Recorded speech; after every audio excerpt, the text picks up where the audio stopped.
नमस्कार दोस्तों, कहानियों की श्रृंखला में आज सुनेंगे जानी मानी लेखिका सूर्यबाला की कहानी कंगाल। लेकिन उससे पहले मेरा आपसे विनम्र अनुरोध है कि अगर मेरे द्वारा सुनाई हुई कहानियाँ आपको अच्छी लगती हैं तो मेरे चैनल को सब्सक्राइब ज़रूर करें, लाइक करें और अपने दोस्तों और परिचितों में शेयर भी करें। बेल आइकन दबाना बिल्कुल भी ना भूलें। आज सुनिए कंगाल। बिंटू समझती है मैं कुछ नहीं जानता। सोचता हूँ अच्छा है अगर वह यही समझती रहे। मैं कभी उसे यह जानने न दूंगा कि इस एक स्वेटर के लिए उसने कितनी कहानियाँ गढ़ी हैं। मैं सब जानता हूँ। आधे जाड़ों के बीच मैंने उसे अपना कत्थई वाला पुराना हाफ स्वेटर मरम्मत के लिए दिया था। स्वेटर की खस्ता हालत देखकर चेहरे पर उभर आए भावों को वह छुपा गई थी। फिर थोड़ी देर उलट पुलट कर देखने के बाद बोली थी, ठीक ऐसी कत्थई ऊन तो नहीं होगी विनय भैया, किसी मिलते जुलते रंग से कर दे, दिखेगी। बाहों के नीचे कौन देखता है, पीठ की तरफ भी एक दो छेद हैं। अरे पीठ पीछे की क्या फिक्र करनी, कहकर मैं हंस दिया था, पर बिंटू नहीं हंस पाई। गुमसुम सी ही स्वेटर लिए चली गई। उन्हीं दिनों उसे अम्मा के बक्से में नई ऊन के 4-5 गुल्ले मिले थे। अम्मा की लंबी बीमारी के बाद से उनका थैला, बक्सा, सामान वगैरह बिंटू ही देखती थी। ऊन देखकर उसने जल्दी जल्दी सारा बक्सा छान मारा। कुल 4 गुल्ले ही निकले, 5वां आधे से कम था। वह काफ़ी देर जुगाड़ बिठाती रही। फिर जैसे मन ही मन कुछ निश्चय करके मझली भाभी के पास गई थी। भाभी सुनिए, आपके पास गहरे काही या कत्थई ऊन के 1-2 गुल्ले होंगे? क्यों? यूं ही, थोड़ी हंसती थोड़ी झेंपती हुई धीमे से बोली थी। अम्मा के बक्से में थोड़ी ऊन मिल गई है, 1-2 गुल्ले आप दे दें तो अपने लिए मिनी कोट बना लूँ। सीख लूँगी तो अगले साल मंटू के लिए भी। काही रंग का 1 गुल्ला मिल गया था। एक की अभी भी कसर बाकी थी, लेकिन उसका उत्साह बढ़ गया था। दूसरे दिन कॉलेज जाते हुए बड़ी भाभी अर्थात ठेकेदारनी के कमरे के दरवाजे पर जाकर बोली, ए बड़ी भाभी, 2 रुपए की महाजनी कीजिए। बड़ी भाभी जरा ठस किस्म की हैं। बिना बात महाजनी कैसी? अरे इतनी बड़ी ठेकेदारनी की ननंद पैदल जाएगी कॉलेज? बड़ी भाभी ठसकेदार हंसी हंसती उठी, तो यूँ कहो ना बिंटू बीबी, ये लो। लौटते समय सफ़ेद डीएमसी का धागा और 10 नंबर की एक सलाई भी लेती आना, उन्होंने 10 का एक नोट बढ़ाते हुए कहा। और लौटते समय भाभी के सामानों के साथ वह रिक्शे के बहाने मांगे गए पैसों से एक और गुल्ला ऊन खरीद लाई थी। सब मिलाकर नमूना ठीक कर बुनाई शुरू कर दी थी। बात आई गई हो गई, लेकिन जब एक तरफ का पल्ला पूरा होने को आया तो मझली भाभी ने टोका, ये कैसा मिनी कोट जी, यह तो मर्दाना स्वेटर है। उस समय मैं आंगन से गुजर रहा था। बिंटू जल्दी से अटकते हुए बोली, क्या करूं, यह रंग मुझ पर फपता ही नहीं था, तो सोचा विनय भैया के लिए हाफ स्वेटर बना दूं। वाक्य खत्म करते करते उसकी आंखें झुक गई थी। हालांकि वह सहज बनने की पूरी कोशिश किए जा रही थी। अच्छा अच्छा, भाभी ने कुछ कुछ समझते हुए संभल कर जोड़ा, अच्छा किया। बिंटू की घबराहट में समझ गया था, शायद इसीलिए और भी तेजी से आंगन से चला आया। जीने के दूसरी तरफ धूप के एक तिकोने टुकड़े के बीच बैठकर करियर एंड कोर्सेज और कंपटीशन मास्टर के पन्ने उलटता पुलटता रहा। कभी कभी ऐसा क्यों नहीं हो पाता कि आदमी कुछ भी महसूसने की परिधि से छिटक कर दूर जा पड़े, एहसासों की जकड़ से बहुत दूर। हाँ, और कुछ खास क्यों होता, बस यही कि ज़िंदगी ज़रा आसान हो जाती। आसान नहीं तो सहज ही। जैसे बिंटू सीधे सीधे कह पाती, विनय भैया के पास एक ही स्वेटर बच रहा है, वह भी फटे हाल। किसी तरह रिक्शे के पैसे बचाकर ऊन लाई हूँ कि उन्हें एक स्वेटर बना दूँ। वे खुद तो किसी से कहने जाएंगे नहीं। अकेले अकेले गुमसुम, जो कुछ जैसा है उसी से काम चलाते जाएंगे। इससे अच्छा यही समझा कि न इधर बाबूजी को बड़े या छोटे भैया पर भार पड़े, न उधर विनय भैया को एहसान का बोझ महसूस हो। यह सब एक पूरा और ईमानदार सच होता अगर बिंटू सीधे सीधे यह कह पाती। और ऐसे ही तमाम कितने सच जो हम एक दूसरे से कह पाते, लेकिन कह कहाँ पाते हैं। एक सीमा रेखा के आगे जाने से पहले मैं अपनी तरफ रुक जाता हूँ। भैया, बाबूजी, भाभियाँ और बिंटू दूसरी तरफ। बीच में जो कुछ है उसे वैसा ही बिना उघाड़े रहने दिया जाता है। सोचता हूँ काश बीच में जो बिना उघाड़े रहने दिया जाता है उसे उधेड़ कर रेशे रेशे उड़ा दिया जाए। इस बीच में कुछ न रह जाए, पर शायद दोनों तरफ से हम सभी इस असहज स्थिति को सहज रूप में स्वीकारने के लिए विवश हो गए हैं। पहले शुरू में एमए करने के बाद इंटरव्यू देकर लौटता था तो बैठक में बाबूजी टोकते थे, कैसा हुआ? तुम तो भाभी के मायके वालों की खातिरदारी में लगे थे, अच्छी तरह किताबें देख लेनी थी। अंदर आने पर बड़े भैया पूछते, कैसा किया? इसमें से तो हो जाना चाहिए था तुम्हारा। अरे यह नहीं बता पाए। 3-4 दिन बाद दौरे से लौटकर मझले भैया जोड़ते, क्या पीलीभीत गए थे? अरे तो कामनी के चचेरे भाई के यहाँ ठहर गए होते, बेकार 100-125 रुपयों पर पानी फेर आए। और अम्मा का बिसूरना लगातार जारी रहता। अब लौटता हूँ तो कोई कुछ नहीं कहता। एक तरफ से सभी लोगों की सहानुभूति भरी निगाहें उठती हैं, लेकिन साथ ही जल्दी जल्दी कतरा जाती हैं। जानबूझकर कोई कुछ नहीं पूछता मुझे इस अजीबोगरीब बेचारगी से बचाने के लिए। लेकिन धीरे धीरे इस कमरे से उस कमरे ढेर सी फुसफुसाहटें तैरती सी महसूस होती हैं। क्या हुआ? हुआ कुछ? नहीं, नहीं हुआ, इस बार भी नहीं। फुसफुसाहटें शांत हो जाती हैं, पर उनकी प्रतिध्वनियाँ देर तक हर कमरे की दीवारों के आर पार टकराती रहती हैं। इसके बाद बाबूजी पूजा की घंटी जोर जोर से बजाकर उठने के साथ हरी इच्छा भावी बलवाना गा उठते हैं। अम्मा की रेंगती आवाज़ वाले विश्वास को बिंटू डपट कर रोक देती है और भाई साहब गुजरते हुए कहते हैं, नहीं हुआ, कोई बात नहीं, ज़्यादा सोचा मत करो। बिंटू दूर से मेरे चेहरे पर दृष्टि डालकर मेरी मना स्थिति अंदाजने की कोशिश करती है, पर जल्दी ही उसे अपनी गलती मालूम हो जाती है, क्योंकि मेरा चेहरा अब वैसा रह ही नहीं गया है कि उससे मेरे अंदर गुजरती हुई स्थितियां अंदाजी जा सकें। पिछली बार LIC का इंटरव्यू देकर जबलपुर से लौटा था तो इंदू दीदी आई हुई थी। घर में घुसते ही उनके दोनों बच्चे जोर से चिल्लाए, विनय मामा जी हमारे लिए। सुनते ही दीदी ने जल्दी से आकर उन्हें डपटा। आते ही तंग करने लगे, मामा जी ज़रूरी काम से गए थे, उन्हें इतना टाइम कहाँ था। काश इंदू दीदी कह पाई होती, उनके पास इतने पैसे कहाँ थे। हाँ हाँ, हमें मालूम है, इंटरव्यू देने गए थे नौकरी के लिए, है ना मामा जी? बड़ा वाला बबलू बड़ी समझदारी से बोला था। हाँ हाँ, मैं बिला वजह उन्हें, अपने को और इंदू दीदी को संभालने की कोशिश करने लगा।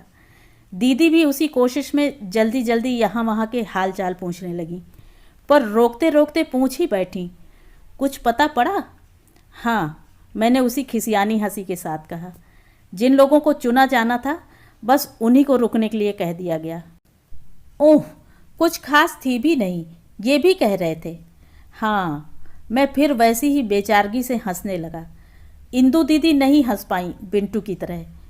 फिर बैग, बिंटू के लिए इमिटेशन ज्वेलरी के बुंदे और पेंडेंट, बच्चों के लिए टॉफ़ियाँ, बिस्कुटों के पैकेट, पवन के लिए रंग बिरंगी चौड़ी टाई, और अंत में सबसे बड़ा पैकेट उन्होंने मेरी तरफ बढ़ा दिया।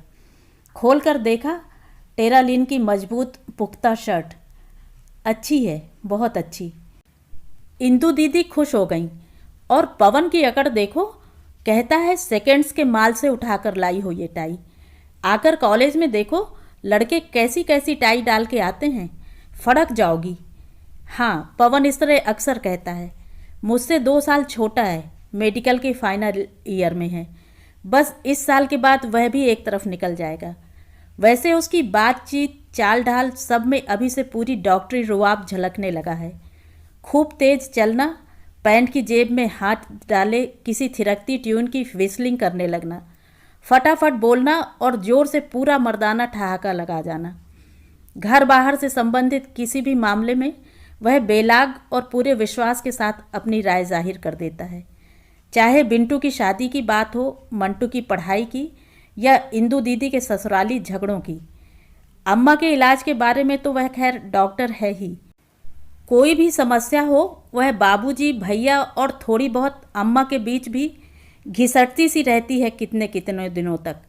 लेकिन पवन जब कभी हॉस्टल से एक आध दिनों के लिए आता है, चुटकी बजाते निर्णय ले डालता है। बाबूजी, भैया सब उसकी राय के कायल हो जाते हैं। सोचने की कोशिश करता हूँ कि यह वही पिद्दी सा पवन है ना, अव्वल दर्जे का दब्बू, किसी के सामने बोलते समय बात बात में लड़कियों सा शर्माकर उंगलियां तोड़ने लग जाने वाला, भाई लोगों के दोस्तों को, भाभियों के भाइयों को देखते ही झेप कर भाग जाने वाला पवन अब कितना बोल्ड हो गया है। शरीर भी पहले सा दुबला न रहकर सीधा होकर कस गया है। आंखों में चमक और चेहरे पर रुआब आ गया है। बचपन के दिनों से अभी कुछ सालों पहले तक घर बाहर के लोगों की जबान पर ज़्यादातर मेरा ही नाम रहता था, क्योंकि एक तो मैं सीधा था, दूसरा शर्माता झेपता नहीं था। जो काम कहा जाता उसे सोच समझकर ठीक से करता। छुप छुप कर प्रकृति वर्णन और देशभक्ति की कविताएं लिखना, कभी कभी टीचरों पर हास्य रस की पैरोडी भी, जिसे बाबूजी और बड़े भैया बड़े शौक से अपने दोस्तों को सुनवाते। खूब वाहवाही मिलती। बाजार से सब्जी, मसाले, घी, तेल लाने के काम में भी ज़्यादा योग्य समझा जाता, क्योंकि पैसों का हिसाब ठीक रखता और सामान देख कर परख कर लाता। जबकि पवन से एक तो अक्सर पैसे गिर जाते, ऊपर से बिना देखे सुने कभी सीले मसाले उठा लाता, कभी सड़ी गली सब्जियां। कुछ कहने पर देर तक पिनपिनाता रहता, इसलिए किसी बात के बीच उसे बोलने से पहले ही डपट दिया जाता।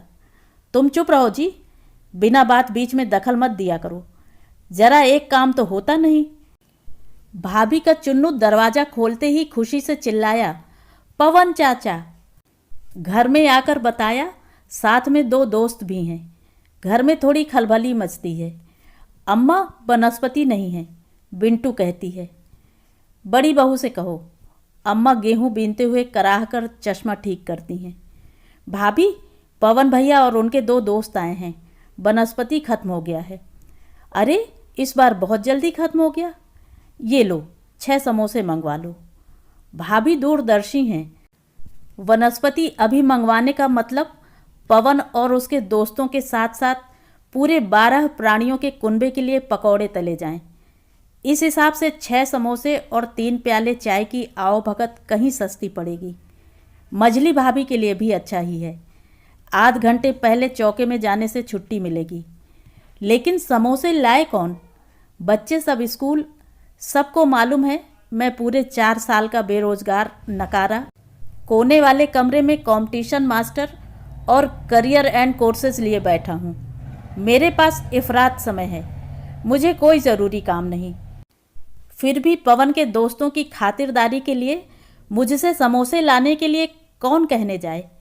हालांकि मैं कभी कुछ नहीं कहता, फिर भी कहीं मैं मन से बुरा मान जाऊं या मुझे फील ना हो। तमाम अंदेशे से घिरे लोग एक निश्चित फासले से मुझे अंदाजने की कोशिश करते हैं। सबका पसोपेश मैं खुद समझ जाता हूँ। थोड़ी देर खुसफुस सुनने के बाद बाहर आकर पूछता हूँ, भाभी, पवन के दोस्त आए हैं ना, कुछ चाय नाश्ता? हाँ, चाय बनवा रही हूँ। ज़रा समोसे आ जाते, पर कौन लाए? अरे तो मैं लाए देता हूँ। भाभी जल्दी से आंचल की गांठ खोलकर 5 का नोट बढ़ा देती हैं। मैं अटक कर कहता हूँ, अरे पैसे हैं ना मेरे पास। उससे क्या? भाभी नोट पकड़ा देती हैं। मैं न लेने की ज़बरदस्ती नहीं कर पाता। पैसे न लेकर भी कौन सा एहसान कर दूंगा। आखिर जेब में पड़े 5-7 रुपए भी तो इंटरव्यू के लिए जाते समय ज़रूरत के लिए दिए गए बड़े भैया के रुपयों में से ही तो बचे हुए हैं। और रुपए ही क्यों, यह पाजामा, कमीज, टेरालीन की पैंट, कंपटीशन मास्टर, सब कुछ प्रकारांतर से उन्हीं के पैसों के तो हैं। बाहर जाने से पहले गलियारे तक आकर रुक जाता हूँ। बैठक से पवन के दोस्तों का जोरदार ठहाका गूंजता है। मैं लौटकर पाजामा बदलकर पैंट पहन लेता हूँ। क्या मालूम पवन के दोस्तों से सामना हो जाए। दिख जाने पर पवन फौरन बुलाता है, विनय भैया आओ आओ ना। उसके बाद अपने दोस्तों से परिचय कराता है। माई ब्रदर विनय। अपनी अपनी तहत सब बड़ी समझदारी से हाथ मिलाते हैं। पवन बैठने को कहता है, मैं बैठ भी जाता हूँ, पर यहीं आकर सब कुछ सारी बातचीत घिसटने लगती है। फिर घिसटते घिसटते रुक रुक कर नितांत दयनीय ढंग से बात चलने लगती है। बातचीत का हर मसला और हर छोरहीन इधर उधर असंबद्ध लटकने लगता है। एक विचित्र फंसी फंसी सी स्थिति। बस जैसे अनचाहे डूबते चले जाना सबकी नियति हो जाती है। घर में भी तो मेरे बीच में आते ही जैसे संबद्धता के रेशे रेशे अलग होकर बिखरने लगते हैं, जुड़ने की कोशिश में ही। उस दिन भी मझले भैया, इंदू दीदी, पवन, बिंटू और बड़ी भाभी मूंगफली के छिलके एक दूसरे पर फूंक फूंक कर उड़ाते हुए हंस रहे थे। बातों के सिलसिले अनेक थे। भाभी कह रही थी, बम्बई में छिली मूंगफली यहाँ से कहीं सस्ती है। मझले भैया मंटू के टीचर से हुई झड़प की बात कर रहे थे। बिंटू अपने बीएड के शुक्ला जी की पार्शियलिटी को लेकर दुखी थी कि अपनी भांजी को ही टॉप करवाने के लिए तुले बैठे हैं। पवन अपने साथ पढ़ने वाली मेडिकल में लड़कियों के नखरे की खिल्ली उड़ा रहा था कि मैं साइकिल बरामदे में खड़ी कर देता हूँ। सब चौंक कर देखते हैं। LIC का फॉर्म लिए लिए ही मैं सबके बीच पहुँच जाता हूँ। ठहाके थम जाते हैं। सहज उन्मुक्त चेहरे बारी बारी से सहानुभूति, बेचारगी, गंभीरता और हठात चिंता भाव से देखने लगते हैं। आओ आओ विनय, बैठो। इंदू दीदी छिली मूंगफलियों के कुछ दाने मेरी ओर बढ़ा देती हैं। लास्ट डेट कब है इसकी? मझले भैया फॉर्म की ओर इशारा करते हैं। विनय भैया, खाना लाऊं? खाओगे? जल्दी में एक दो कौर चावल ही खाकर गए थे। बिंटू थी। क्यों? इंदू दीदी जल्दी से पूछती हैं। रोटियां सेकी ही नहीं थी तब तक। पवन भैया की साइकिल लेकर गए थे ना, इसलिए जल्दी में थे कि उनके हॉस्टल जाने के टाइम से पहले लौट आएं। अरे तो ऐसा क्या? पवन को भी कुछ कहना था। विनय, चाय बना दे बिंदु। वही हुआ। सबके बीच चलता हुआ बातों का सहज सिलसिला टूटकर बेतरतीब ही मेरे चारों ओर अटकने लगा। ऊपर नीचे, आगे पीछे वही दया, सहानुभूति, बेचारगी भरी थिगलियाँ जैसे मेरे समूचे ज़हन को तेजी से ढांपने लगी। मैं चाहकर भी उन्हें निकाल कर फेंक नहीं सकता। खामोश खड़ा सुन रहा हूँ। कितना असहाय हो गया हूँ मैं अपनी खामोशी की इन दमघोटू दीवारों के भीतर। बारी बारी से सबके द्वारा हमेशा दोहराए जाने वाले सांत्वना, सहानुभूति भरे शब्द, बस जैसे लखावरी ईंटें हों जिनके अंदर मैं अनचाहे चुनता चला जा रहा हूँ। आखिर कैसे मैं इतना असहाय लाचार होता चला गया? कैसे अनजाने अपने आप को सबके हाथों में सौंपता चला गया? सबके अपने अपने ढंग हैं। किसी ने साग भाजी मंगाने के बाद हिसाब नहीं लिया, मैं ज़बरदस्ती दे भी नहीं पाया हिसाब। किसी ने टेरालिन की मजबूत शर्ट ला दी, किसी ने इंटरव्यू के लिए जाते समय ज़बरदस्ती 20 रुपये थमा दिए। यह बेरोजगारी क्या बस आर्थिक तंगहाली है? नहीं, शायद एक ऐसी लाचारी जिसने मेरे समूचे व्यक्तित्व का रस चूस चूस कर मेरी पूरी की पूरी मानसिकता को पंगु बना बीच रास्ते में फेंक दिया है। मैं रह ही कहाँ गया? फिर से दम घुटता है और ऐसे क्षणों में यही जी चाहता है कि एक बार जोर से चीख कर अपने खोए हुए वजूद को पुकार कर देखूं तो सही मायने में देखूं तो मैं खर्च के लिहाज से पवन से कहीं कम निर्भर हूँ घर वालों पर। न कॉलेज हॉस्टल की फीस, न कपड़े लत्तों पर ही कुछ विशेष खर्च होता है। उस पर 2-4 महीने पर कहीं कोई टेम्परेरी काम भी मिल ही जाता है। घर में ताने कसने वाला या आमने सामने रूखा बोलने वाला भी कोई नहीं। बाबूजी भी पेंशन पाते हैं। यह दूसरी बात है कि वह अम्मा की बीमारी और बिंटू की आधी फीस भर की ही होती है। बड़े और मझले भैया भी चलने लायक कमाते ही हैं। आम गृहस्थों की तरह वे लोग थोड़े तंग हाल रहने पर भी संयुक्त परिवार का भार कमोवेश ढो रहे हैं। फिर सबके साथ एक बड़ी आशा जुड़ी हुई है पवन की डॉक्टरी की। कुछ तो समझेगा ही। एकदम नालायक निकला तो भी मुफ्त इलाज और सैंपल की दवाइयाँ तो कहीं गई नहीं। बिंटू की भी देर सबेर शादी हो ही जाएगी। हाँ, सब कुछ नॉर्मल तो है, लेकिन मैं कहीं बीच में अकेला क्यों हूँ? भटकता रहता हूँ, अपने प्रति नितांत आशंकित अविश्वस्त सा। किसी भी प्रतियोगी परीक्षा के लिए फॉर्म लेने जाता हूँ तो काउंटर क्लर्क से भी आंखें नहीं मिला पाता, या फिर ज़बरदस्ती आंखें फाड़ कर देखता हूँ, जैसे हर संस्थान के काउंटर पर बैठे रोजगार के लिए फॉर्म बांटने वाले क्लर्क एक ही हों और मेरा इतिहास अच्छी तरह जानते हों। घर पर आकर किसी के सामने फॉर्म भरने या जिक्र मात्र करने से कतराता हूँ। लोगों द्वारा संभाल संभाल कर पूछे गए प्रश्नों से भी अंदर तिलमिला उठता हूँ। वही आम सवाल, किस कंपटीशन का है, लास्ट डेट कब है, फला चीज़ भी देख लो, आदि आदि सुझाव और हिदायतें। और अंत में टेस्ट इंटरव्यू देते जाते समय अम्मा की तमाम और निर्देश और हितोपदेशी वाक्य। महावीर जी का प्रसाद लिया कि नहीं, बिंटू जरा एक चम्मच दही ला दे कटोरी में। कौन सा दिन है आज, शुक्र, एक चूरा मिठाई का दे दे, मिठाई ना हो तो गुड़ चीनी कुछ दे दे। क्या बीफे हैं तो मीठा रहने दे, बस 5 दाने राई के दे दे, मुंह में डाल ले। इसके साथ ही पूजा की रोली माथे पर चिपका दी जाती है, अक्षत और पीला चंदन भी। सारे शुभ शगुनों से लैस होकर जाता हूँ और हथियार डालकर वापस आ जाता हूँ। नहीं, अब किसी को मालूम होने ही नहीं देना है, न बीफें राई न सुक्क मिठाई। टेस्ट और इंटरव्यू की तारीख तक किसी को नहीं बताऊंगा। इस बार अपने आप को इस लाचारी से उबारना है। पवन को जो कुछ पसंद नहीं आता साफ नकार जाता है। अम्मा के सारे कर्मकांड मुझ पर ही चल जाते हैं। वह साफ साफ मखौल उड़ाकर चलता बनता है। अम्मा के सोचने की परवाह कहाँ करता है। हर तरफ से निश्चिंत निर्द्वंद आंगन में खाट पर फैला, चौड़ी मोहरी की पैंट पहने पैर हिलाता कह रहा है, कहने को आधा दर्जन भाभियाँ और पौन दर्जन बहनें, पर एक कायदे का शानदार हाईनेक का स्वेटर नहीं बुना जा रहा किसी से मेरे लिए। बड़ी भाभी उसी ठसकेदार लहजे में टोकती हैं, अरे अभी पिछले साल ही बिंटू और मझली ने बुना है ना बादामी वाला। उसकी बात मत करो, पवन टोकता है। पहनते ही लगता है 22 से 42 का हो गया हूँ, एकदम गंवारों जैसा रंग, ऐसा कि उसके मैच की एक गांधी टोपी और मिला लूँ, बस होम्योपैथी की कंपाउंड्री करने लायक।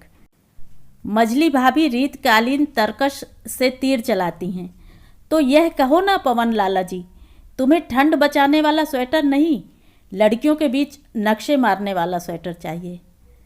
समझदार को इशारा काफ़ी।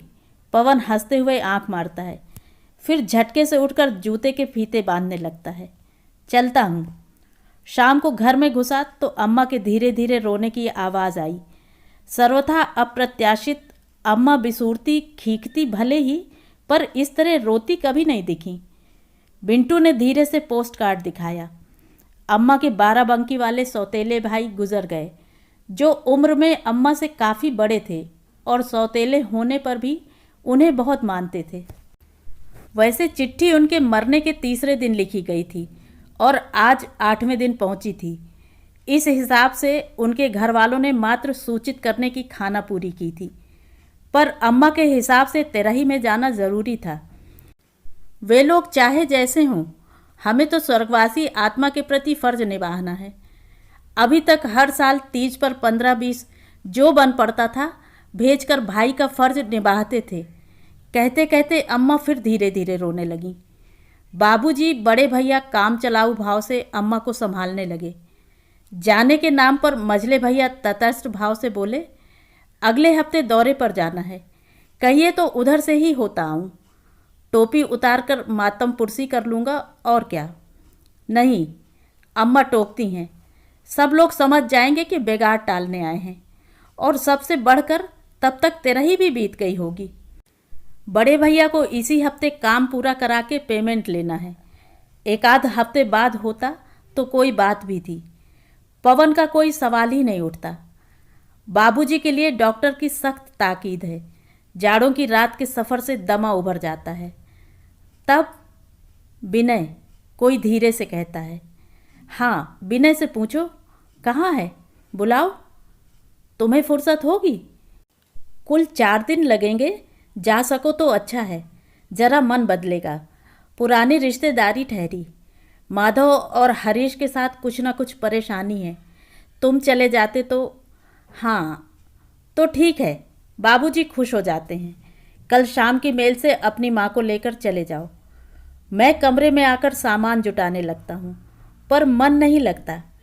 कई बार विचलित हो पैर दरवाजे की ओर बढ़ते हैं, लेकिन आकर कह नहीं पाता कि तेरही के दूसरे दिन 10 बजे मेरा ओवरसियरी का इंटरव्यू है। टेस्ट में बिना किसी को बताए दे आया था और मेरे अनुमान के अनुसार पर्चा काफ़ी अच्छा हुआ था। जानता हूँ, कहते ही एक के बाद दूसरे कान तक तेजी से फुसफुसाहटें तैरने लगेंगी। लोग वही पुराने प्रश्न दोहराने लगेंगे और बाराबंकी जाने की समस्या पर विचार करते समय हर 2 वाक्यों के बाद यह जोड़ा जाएगा, विनय तो जा सकते थे पर उनका इंटरव्यू है। कह तो रहे हैं इस बार पर्चा काफ़ी अच्छा हुआ है। इन चर्चाओं की कल्पना ही असहनीय हो जाती है। चुपचाप फिर धीरे धीरे चीज़ें जुटाने लगता हूँ। मझले भैया की अटैची, बड़े भैया का नाश्तेदान। चलो अम्मा, रिक्शा आ गया। तेरही बिताकर अम्मा के साथ लौटता हूँ तो बाबूजी एक हाथ में चश्मा, दूसरे से धोती संभालते लपकते हुए खुश खुश आते हैं। अरे विनय, तुमने कोई इम्तहान दिया था? ये देखो, उसकी मार्कशीट आई है। नंबर तो बहुत अच्छे हैं। इंटरव्यू कब का है इसका? मैं चुपचाप बगैर जवाब दिए लिफाफा उनके हाथ से लेकर अंदर आ जाता हूँ। बाबूजी हक्के पक्के देखते रह जाते हैं। अपने से नितांत संत्रस्त इतना भी नहीं कह पाता कि इंटरव्यू बीत गया इसका। तो ये थी कहानी। कहानी आपको कैसी लगी कमेंट करके ज़रूर बताएं।